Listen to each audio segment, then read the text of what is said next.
भागवत महापुराण की जय। जय जय श्री राधे, जय जय श्री राधे, जय जय श्री राधे श्याम। आज भागवत के षष्ठम दिवस में प्रवेश कर कथा पांडव में आगंतुक सभी भक्तों को व्यास मंच की ओर से जय श्री कृष्ण, राधे राधे। परम मंगलमय परात्पर अखिलेश्वर अकारण करुणावर्णालय भक्त वांछित कलपतरु तड़ित पीताम्बरधारी बालकृष्ण लाल की वाङ्मयी प्रतिमूर्ति श्रीमद् भागवत महापुराण। कल की कथा में मेरे गोविंद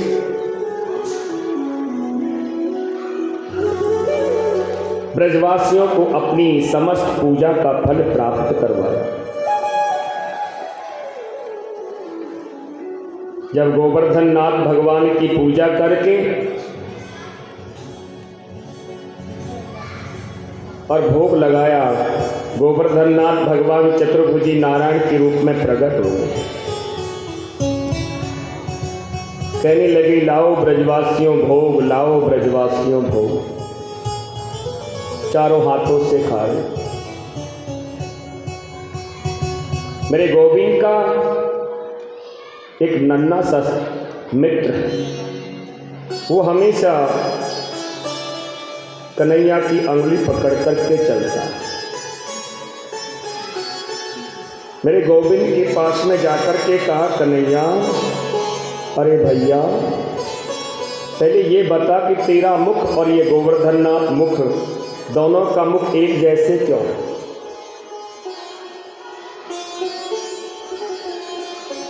मेरे गोविंद ने कहा, तो मैं क्या करूं?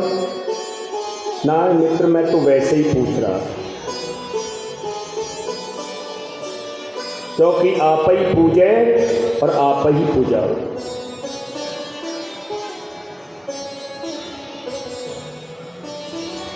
अब गोवर्धन नाथ भगवान सुबह से खाना प्रारंभ हुआ, शाम हो चली।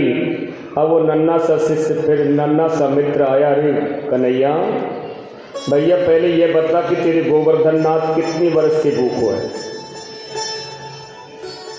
अरे हमारे लिए ताए कुछ खाने के लिए छोड़े दो अपना। कहा कि मित्र, आपके लिए भी बहुत छोड़ेगा।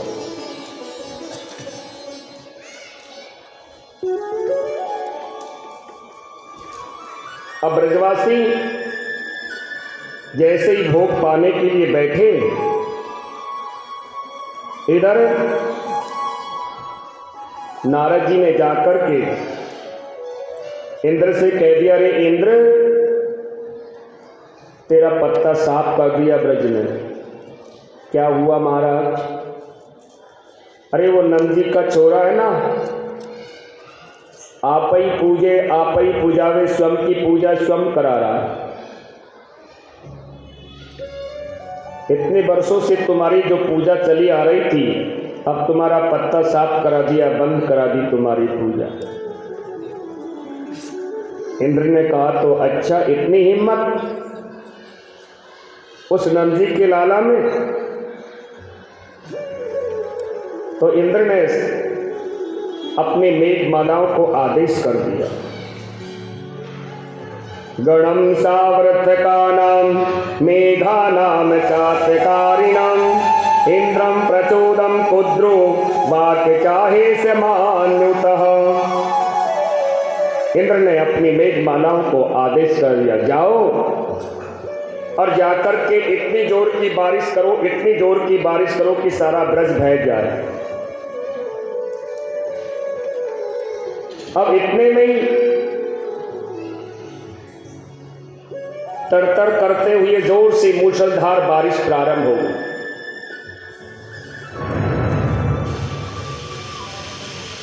मेरे प्रभु मन में सोच रहे हैं कि ब्रजवासी भोग पा रहे थे, लेकिन ये इंद्र ने बड़ा खीर में नमक डाल दिया।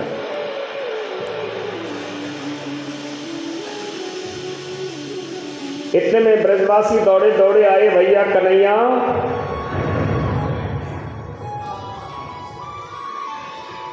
हमने तुझसे पहले ही कही थी कि यदि इंद्र की पूजा बंद करेंगे तो इंद्र कुछ न कुछ भैया गड़बड़ी जरूर करेगा।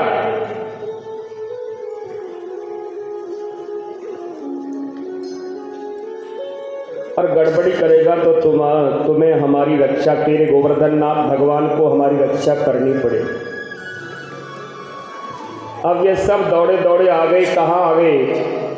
गोवर्धन नाथ भगवान के पास में आकर के गोवर्धन नाथ से प्रार्थना कर रहे, गिरिराज धरण मैं तो तेरी शरण, गिरिराज धरण प्रभु तो मोरी शरण, गिरिराज धरण प्रभु तो मोरी शरण, प्रभु तो मोरी शरण, प्रभु तो मोरी शरण, तो मोरी शरण प्रभु तेरी शरण, गिरिराज धरण प्रभु तेरी शरण, गिरिराज धरण प्रभु तेरी शरण, प्रभु तेरी शरण, प्रभु तेरी शरण, तेरी शरण प्रभु तेरी शरण, तेरी शरण, तेरी शरण, गिरिराज धरण प्रभु तेरी शरण, गिरिराज धरण प्रभु तेरी शरण, तेरी शरण प्रभु तेरी शरण, तेरी शरण प्रभु तेरी शरण, तेरी शरण, तेरी शरण, गिरिराज धरण प्रभु तेरी शरण, मुख सूख गया जब रोते हुए, फिर अमृत की बरसात हुआ, मझधार में जब हम डूब गए, फिर आओ यार तेरी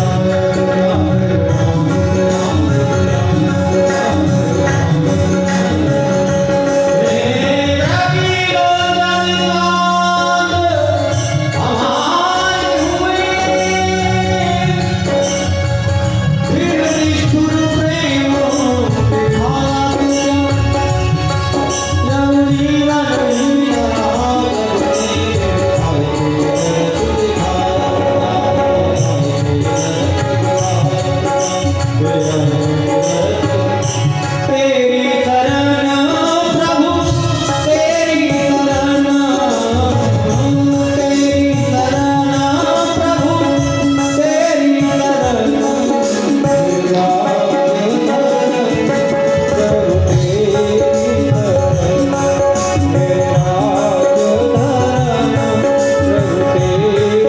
शरण, गिरिराज धरण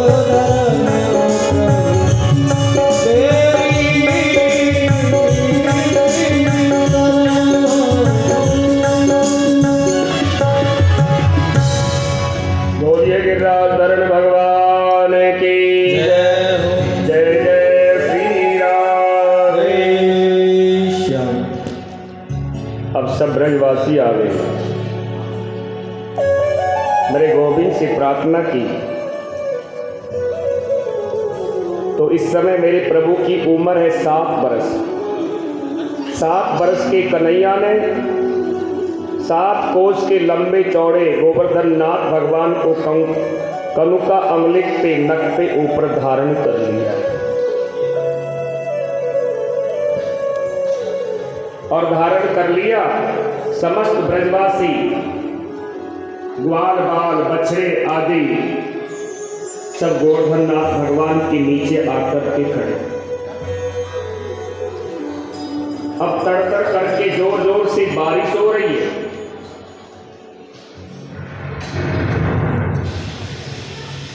अब जितने भी मेरे प्रभु के सखा है उन्होंने क्या किया, अपनी अपनी लकुटियां लगा दी गोवर्धन नाथ भगवान के नीचे। 3 दिन हो गए मेरे गोवर्धन नाथ भगवान को धारण किए प्रभु को। तो ब्रजवासियों ने कहा कन्हैया, अरे भैया तुझे खड़े खड़े बहुत समय होगा, एक काम कर, थोड़ा नेक सो विश्राम कर ले, तेरे हाथ थक गए हो वो थोड़ा नीचे कर ले। मेरे प्रभु कह रहे लेकिन जैसे ही हमने हाथ नीचे किया ये गोवर्धन नाथ भगवान भी नीचे आ जाएगा। तो क्या कन्हैया इसका मतलब आपने ही गोवर्धन नाथ भगवान को उठा करके रखा है? अरे हमने भी हमारी लकुटियां लाठियां लगा के रखी हैं।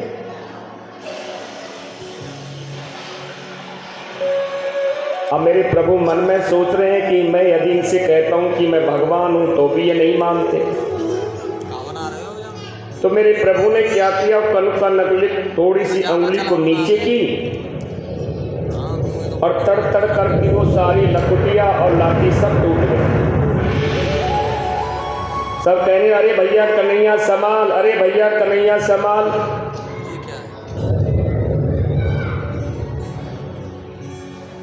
अब सखा बोले पहले बता कन्हैया, भैया हमारी इतनी मोटी मोटी लाठी लकुटियां सब टूट गई और तेरी अंगुली कनुका अंगुली वो भी, और उसके भी नक के ऊपर तूने गोवर्धन नाथ भगवान को धारण करके रखा है। पहले बता कि तेरे अंदर इतनी शक्ति आई कहां से? अब प्रभु कहते हैं कि मैं भगवान हूं तो मानने वाले नहीं। कहा कि मैं भगवान हूं, बोले रहने दे कन्हैया, पहले बता तूने भगवान वालों कौन सो काम किए? बोले मैंने पूतना मारी, सक्टासुर मारो, अगासुर मारो, बकासुर मारो, धेनुकासुर मारो। बोले रहने दे कन्हैया, तूने मारी लेकिन मरे मराए पर 10 लाख हमने भी मारे।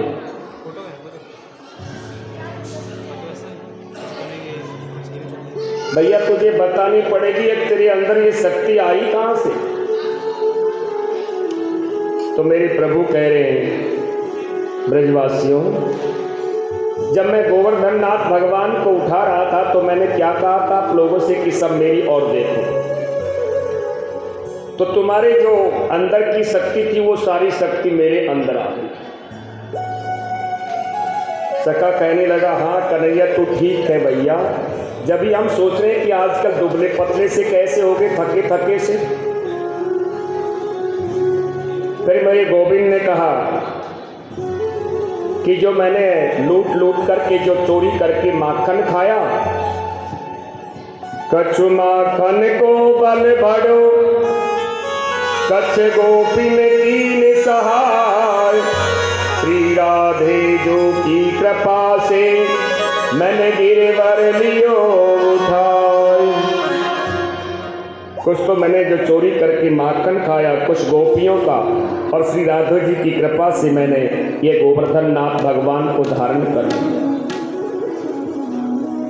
इधर इंद्र मूसलधार बारिश कर रहा है, एक कोने में बैठ करके अगस्त ऋषि जल का पान कर रहे, एक कोने में सुदर्शन चक्र जल का शोषण कर रहा है। शेषनाग ने आकर के चारों ओर के मैन लगा दिया। इंद्र ने कहा कई दिन हो गए बारिश करते करते, मूसलधार सैनिकों को भेजा, जाओ जाकर के देखोगे कि ब्रज तो बह गया होगा। सैनिकों ने आकर के देखा वहां धूल उड़ रही है।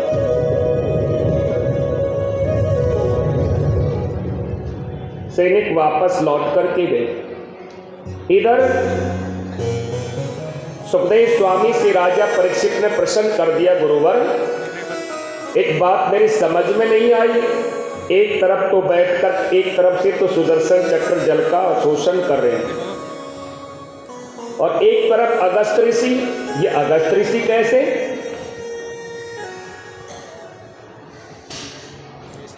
ये जल का पान ऐसे क्यों कर रहे हैं? क्या कारण है? सुखदेव स्वामी ने कहा, राजा परीक्षित, आपको पता है मेरे प्रभु का एक अवतार और भी हो चुका है, राम अवतार। और राम अवतार में माता जानकी जी इन ब्राह्मणों की बड़ी सेवा करती, रोज ब्राह्मणों को भोजन खिलाती, रोज ब्राह्मणों को जिमाती। अब एक दिन थोड़ी उदास सी बैठी हुई थी। भगवान राघवेंद्र ने पूछा, क्या बात है देवी, आज उदासी कैसे हो? बोले, स्वामी मैं ब्राह्मणों को भोजन कराती हूं, लेकिन ब्राह्मण भोजन भी करते हैं, 2-4 पूरी खा करके और खड़े हो जाते हैं। अभी तक कोई ढंग से ब्राह्मण भोजन करने वाला नहीं आया। भगवान राघवेंद्र ने कहा, देवी मन छोटा क्यों करती हो? अभी कोई असली ब्राह्मण से पाना नहीं पड़ा तुम्हारा। कोई बात नहीं। भगवान राघवेंद्र ने अगस्त ऋषि को इशारा कर दिया, बाबा आज का निमंत्रण हमारे घर है। अब अगस्त ऋषि आ गए। अगस्त ऋषि आ गए। माता जानकी जी बड़ी प्रसन्न है, आदर सत्कार किया, 56 प्रकार का भोग बनाया और अगस्त ऋषि के सामने थाली लगा करके रख दी। अगस्त ऋषि उस थाली को देख करके हंस रहे। छोटी छोटी कटोरियां हैं, कई तरह की सब्जी है, खीर आदि रखी हुई है। थोड़े अगस्त ऋषि मुस्कुरा गए, हंस गए। माता जानकी ने कहा, महाराज आपको हंसी क्यों आई, क्या हुआ? बोले, देवी आपने भोजन की जो थाली परोसी है ना, मैं सोच रहा हूं इसको क्या करूं। अरे इतनी सी ये कटोरियां, इतना सा भोजन, इसको मुख में डालूं कि नाक में डालूं? माता जानकी जी प्रसन्न होगी, कम से कम कोई आज भोजन करने वाला आया तो सही। माता जानकी ने कहा, महाराज आप भोजन प्रारंभ करिए, करना चालू करिए। अब माता जानकी जल्दी जल्दी थोड़े उतार करके ला करके भगवान अगस्त ऋषि को परोसती चली जा रही। न जाने माता जानकी ने कितनी बार आटा लगाया होगा। अगस्त ऋषि खाते चले जा रहे हैं। गणेश जी को याद किया, रिद्धि सिद्धि को याद किया, कुछ भी हो जाए आज ये महाराज भूखे नहीं उठने चाहिए। तो गणेश जी हलवाई बन गए और रिद्धि सिद्धि उड़ी बिलो रही है। अब महाराज जी को भोजन करते करते आज 15 दिन हो गए।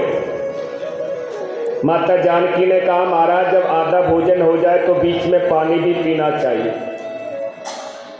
अगस्त ऋषि ने कहा, देखो देवी बीच में भोजन करते हम किसी से बात नहीं करते, और जब हमारा आधा भोजन हो जाएगा तो हम पानी पी लेंगे, आपको चिंता करने की जरूरत ना है। माता जानकी जी मन में सोच रही, हे भगवान अभी 15 दिन हो गए भोजन करते करते, श्रीमान जी का तो अभी आधा भोजन भी नहीं हुआ। जैसे ही 18वां दिन प्रारंभ हुआ भगवान राघवेंद्र आ गए। अब भगवान राघवेंद्र आए तो माता जानकी जी से पूछा, देवी सब ठीक चल रहा है? बोले, रहने दीजिए महाराज। अरे ये भी कोई भोजन करने की भी कोई वो सीमा है? इसने तो बोले श्रद्धा की टांग तोड़ करके रख दी। 18वां दिन चल रहा है, श्रीमान जी का आधा भोजन नहीं हुआ। देवी क्रोध क्यों करती हो? तुम ही तो कहती थी कि कोई ढंग से भोजन करने वाला ब्राह्मण नहीं आया। बोले बस महाराज, इसने तो श्रद्धा की टांग तोड़ करके ही रखी। अब वो सारा कार्य किसके आदेश पर हो रहा था? भगवान राघवेंद्र की। तो भगवान राघवेंद्र ने तीसरी नजर से अगस्त ऋषि की ओर देखा, अगस्त ऋषि ने भगवान की ओर देखा, कह दिया बाबा बस। अब अगस्त ऋषि ने माता जानकी से कहा, देवी अब हमारा आधा भोजन हो गया, हमें पीने के लिए जल दो। बोले महाराज माफ करो, एक आध दो घड़े से तुम्हारा कोई एक आध दो कलश से तुम्हारा पानी पीने से पेट भरने वाला तो है नहीं। जब 18 दिन भोजन करते करते होगे, कहीं पानी पीते पीते होगे तो कौन पिलाएगा? बोले महाराज एक काम करो, आप तो संत हो, एक युग में भोजन करो, दूसरे युग में पानी पीना। भगवान राघवेंद्र ने कह दिया महाराज इस युग में आपने भोजन किया, द्वापर में त्रेता में जब मैं गोवर्धन नाथ भगवान को धारण करूंगा तो आकर के जल का पान करना। तो जैसे ही मेरे बाल कृष्ण प्रभु ने जैसे ही कनकांगली की नख पर गोवर्धन नाथ भगवान को धारण किया तो अगस्त ऋषि को याद किया, बाबा आपको पता है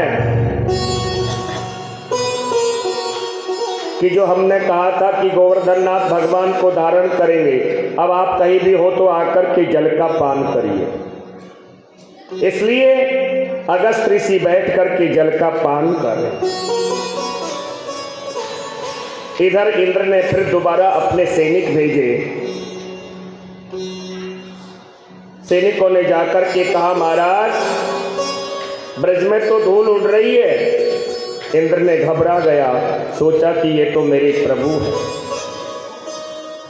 ये तो मेरे पूर्ण ब्रह्म ईश्वर है, मुझसे कितना बड़ा अपराध हो गया। तो इंद्र ऐरावत हाथी पर बैठ करके आया, लेकिन जहां से ब्रज की सीमा प्रारंभ होती है सज्जनों, वहां से इंद्र अपनी ऐरावत हाथी से नीचे उतर करके आ रहा है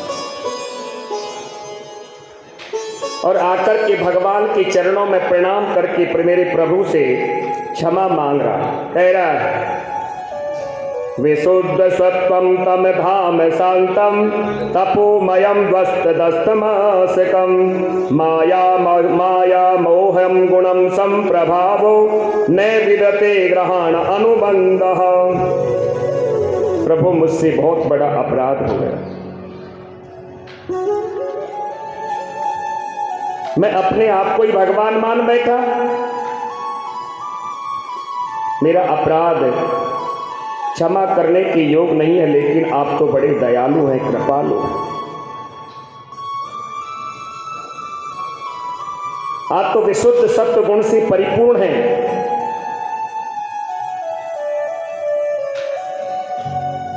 और आपने अपने भक्तों की इच्छा पूर्ति करने के लिए आपने ये मनुष्य शरीर धारण किया। आप तो स्वयं कृपा के सागर हैं, आज मैंने अनुभव किया है। और वैसे भी प्रभु पिता गुरुस्तम जगताम धीशो दुरतम कालम उपात्र दंडः हिताय सवेक्ताभि समिह सीमानम विधूनम जगदीश मानिनाम। कि आप तो सब जगत के पिता हैं, आप तो सबके स्वामी हैं, जगत गुरु हैं, आप तो चराचर के गुरु हैं। हे प्रभु मुझे क्षमा कर दो। क्षमा करने के योग मैं नहीं हूं, लेकिन आप तो बड़े दयालु हैं। कहते हैं ऐसो को उधार जगमाई बिन सेवा जो द्रवई दीन पर राम सरिस कोई नाई।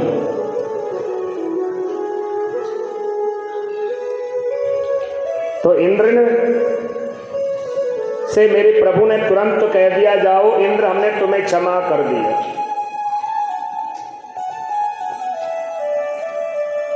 क्योंकि मेरी प्रभु बड़े दयालु हैं। आपको पता है पूतना आई थी मारने के लिए, लेकिन मेरे प्रभु ने उसे भी माता की गति प्रदान कर दी, क्योंकि मेरे प्रभु बड़े कृपालु। सुखदेव स्वामी से राजा परीक्षित ने तुरंत प्रश्न पूछ लिया, गुरुवर ऐसा क्यों? इंद्र ने भगवान की 10 मंत्रों से स्तुति की है। इंद्र ने 10 मंत्रों से स्तुति की है, तो भगवान ने तुरंत कह दिया, जाओ इंद्र हमें तुम्हें क्षमा किया। और ब्रह्मा जी ने प्रभु की 40 मंत्रों से स्तुति की है, लेकिन मेरे प्रभु ने एक शब्द नहीं बोला। ये नहीं कहा कि जाओ ब्रह्मा जी हमने तुम्हें क्षमा कर दिया, ऐसा क्यों? गुरुवर, वैसे भी यदि तुम देखोगे तो ब्रह्मा बोले इंद्र से ऊंचा स्थान ब्रह्मा जी का है,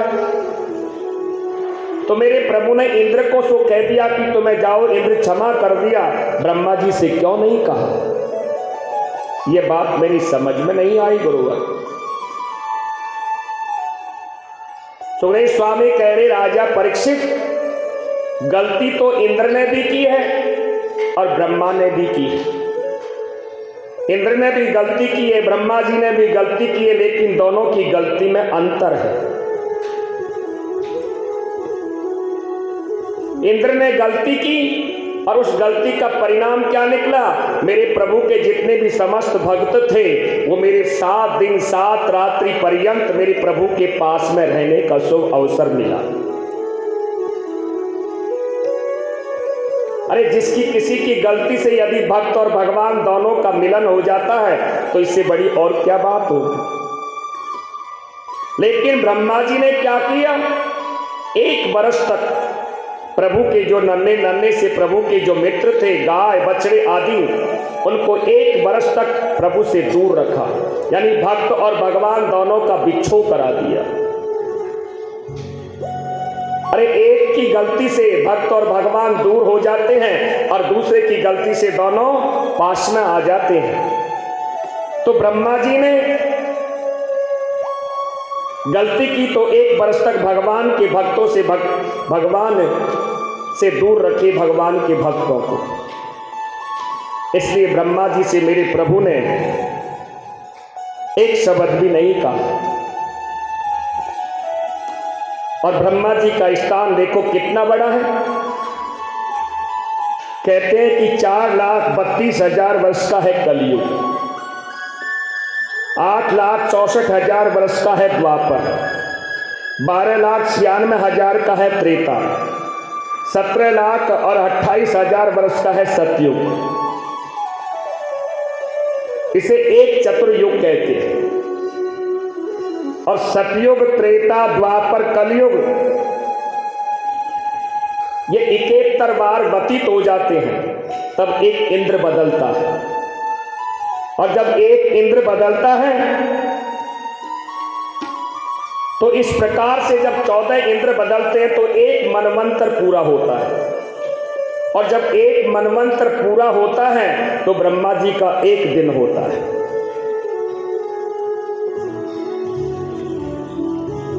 लेकिन मेरे प्रभु ने ब्रह्मा जी से एक शब्द नहीं कहा। सुखदेव जी के मन की जो भ्रांति थी वो दूर हो गई। मेरे प्रभु ने कहा कि दोनों की गलती में यही अंतर था।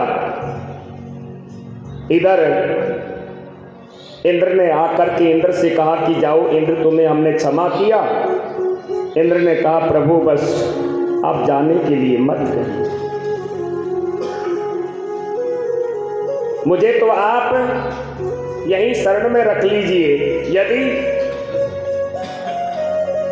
मैं मनुष्य नहीं बनूं, लता पत्ता भी बन जाऊं, लेकिन मुझे तुम जाने के लिए मत कहिए। दूसरी बात आपको पता है, कलयुग में 2 ही प्रत्यक्ष देव हैं, एक गोवर्धननाथ भगवान और दूसरा तिरुपति बालाजी। इन दोनों को शास्त्रों में वर्णन मिलता है कि प्रत्यक्ष देव इन दोनों को ही बताया है।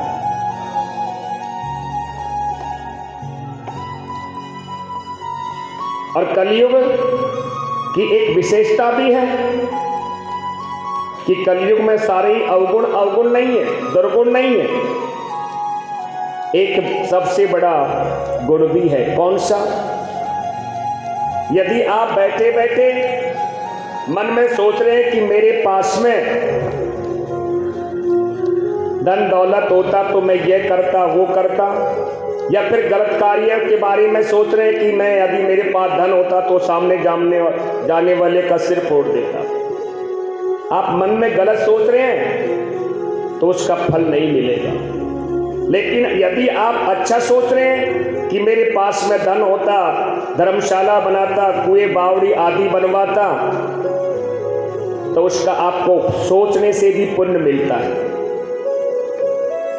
ये कलयुगे का परम प्रतापा, ये कलयुग का परम प्रतापा, मानस पुण्य हो ये नहीं पापा, मानस पुण्य होए नहीं पापा, मानस पुण्य होए नहीं पापा, मानस पुण्य होए नहीं पापा।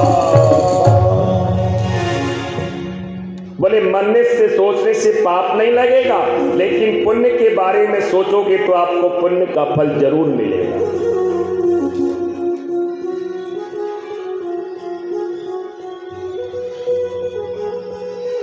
तो इंद्र मेरे प्रभु के चरणों में प्रणाम करके चला गया। सुरभि नाम की गाय आई और आकर के मेरे प्रभु का दूध से अभिषेक किया, और मेरे प्रभु का एक नाम और भी पड़ गया, गोविंद।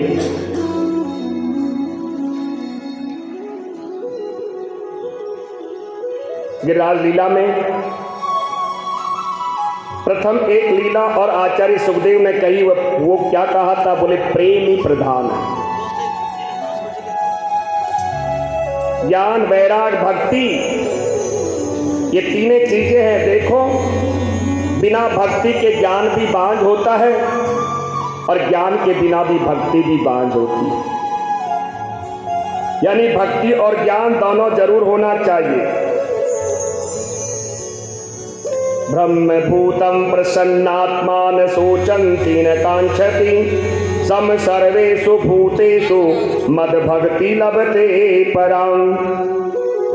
प्रभु गीता में कहते हैं कि प्राणी जब ज्ञान की परम सीमा पर पहुंचता है तो मेरी पराभक्ति को प्राप्त हो जाता है। और भक्ति भी दो प्रकार की, एक है सकाम, एक है निष्काम। सकाम भक्ति उसे कहते हैं जो मांगने वाली भक्ति। आप भगवान की पूजा कर रहे हैं, मंत्र जाप कर रहे हैं, लेकिन उसके बदले कुछ मांग रहे हैं, तो यह है सकाम भक्ति। और एक आप भगवान की पूजा भी कर रहे हैं, भक्ति भी कर रहे हैं, लेकिन मेरे प्रभु से कुछ नहीं मांग रहे, यह है निष्काम भक्ति। और जो निष्काम भक्ति करते हैं तो मेरे प्रभु कह रहे मद भक्तिम लभते पराम, वो जीव मुझे प्राप्त कर लेता। चैतन्य महाप्रभु ने तो यह भी कहा, भुगति मुक्ति स्प्रायतम पिशाची हृदय वर्तते मात्र प्रेमम सुखम स्वातम कथम भूतम भवेतः। बोले परमात्मा की भक्ति के बदले यदि हम भोग मांगते हैं तो यह हमारी सबसे बड़ी गलती है। तो परमात्मा की पूजा और भक्ति करो, लेकिन कैसी? बोल निष्काम, कोई कामना मत करिए।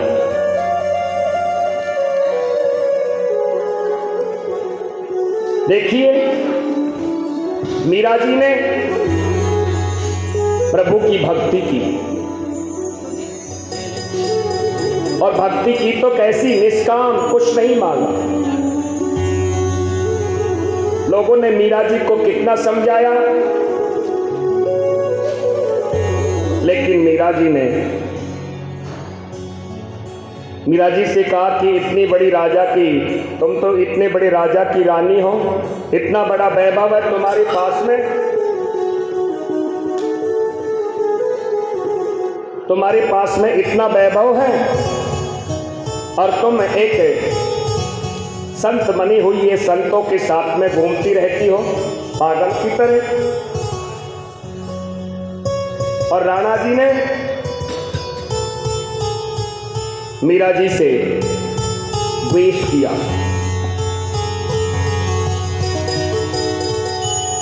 मीरा जी को मारने के लिए तरह तरह के कहते हैं कि जहर का प्याला, सरफ आदि सब भेजे, लेकिन मीरा जी ने अपनी भक्ति नहीं छोड़ी।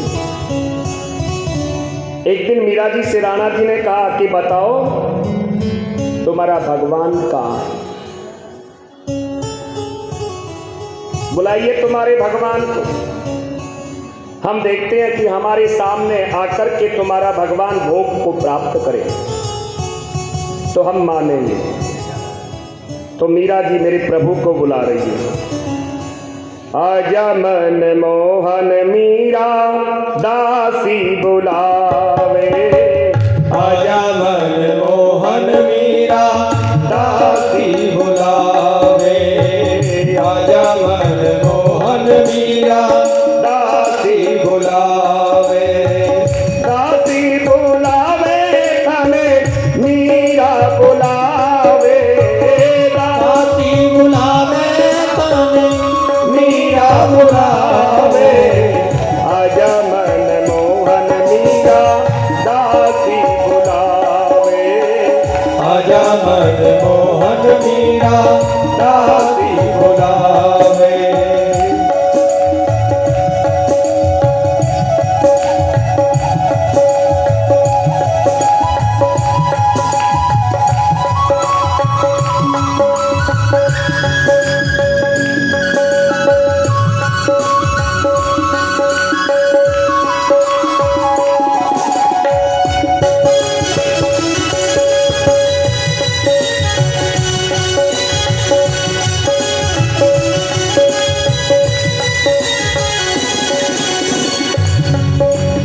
आजा मन मोहन मीरा दासी बुलावे, आजा मन मोहन मीरा दासी बुलावे, बाबोसा और माने लाडे लड़ाई, बाबोसा मायन माने लाल लड़ाई, राम जान राणा संगे जो हमें ब्याई, राम जान राणा संग जो हमें ब्याई, राम जान राणा संगे हमने ब्याई।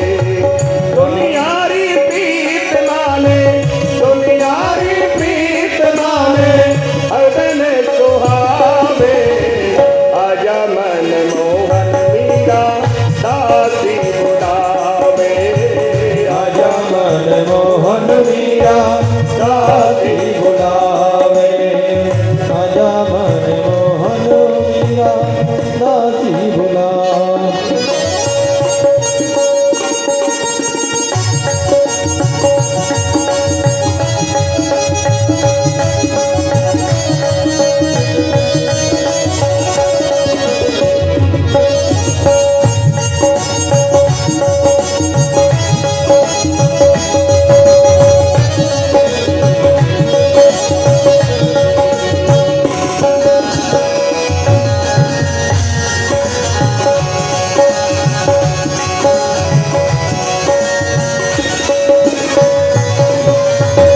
पत्थर में काई पूजो यो बोलो राणा जी, पत्थर में काई खोजो जो गुण राणा जी, ठाकुर ने दिमावे जब प्रीति साथी जाना जी, ठाकुर ने घुमावे जन प्रीत दिन जाना जी, ठाकुर ने दिमावे जब प्रीति साथी जाना जी। छोटी टपटनी कुल के, छोटी टपटनी कुल के, लागे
बिहारी लाल की जय। जय हो जय जय श्री राधे श्याम। तो मेरे प्रभु अपने भक्त की लाज जरूर रखते। मीरा जी से कहा कि मीरा जी इस पत्थर क्यों पूछती है, और यदि पत्थर में ही भगवान है तो एक काम करो, हमारे सामने बुला करके जिमाइए। मीरा जी ने दूध का वो कटोरा और राणा जी के सामने पिलाया। तो ये होता है सच्चा प्रेम। अब आप भगवान की पूजा भी करते हैं,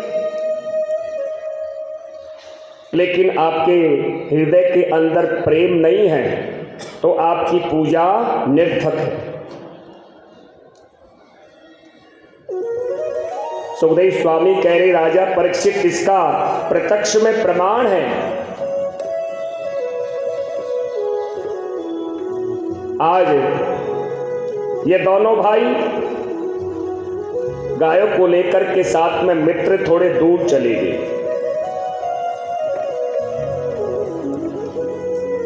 और जाकर के एक वृक्ष के नीचे बैठ गए। मित्रों से कहा, अरे मित्रों, आज बड़ी जोर की भूख लगी है, एक काम करो, यहां से थोड़ी दूरी पर कुछ चतुर्वेदी ब्राह्मण यज्ञ कर रहे हैं,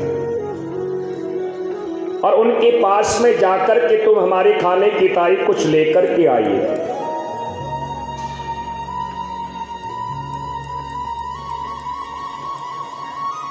अब इनके मित्र चले गए।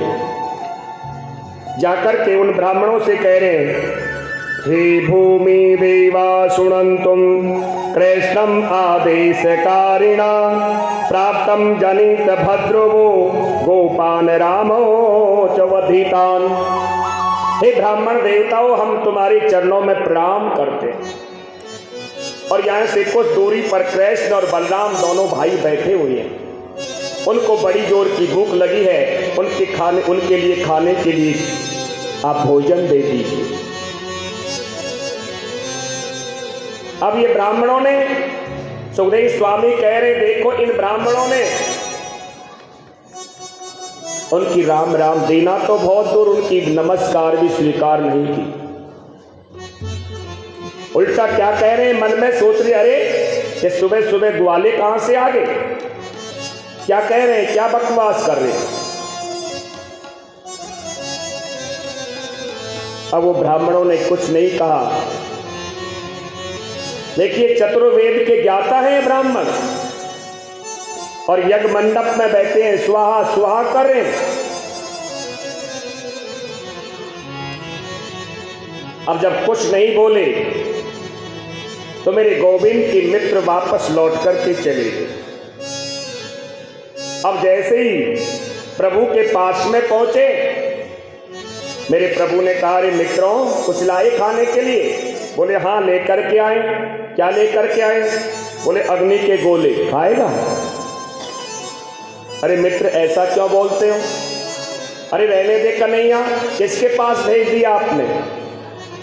अरे उन्हें देना तो बहुत दूर, हमने नमस्कार की, उनके चरणों में प्रणाम किया, उन्होंने तो हमारी प्रणाम भी स्वीकार नहीं की। मेरे प्रभु करें, अरे मित्रों, तुम कितने भोले हो।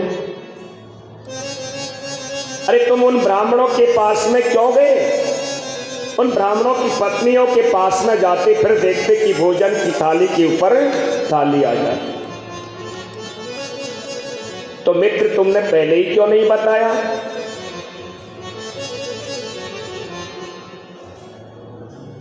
अब ये मित्र मेरे गोविंद के जा रहे हैं। अब ये ब्राह्मण बैठे बैठे स्वाहा स्वाहा कर रहे हैं। अब जैसे इनके सामने से होकर के निकले, अब इन्होंने मेरे गोविंद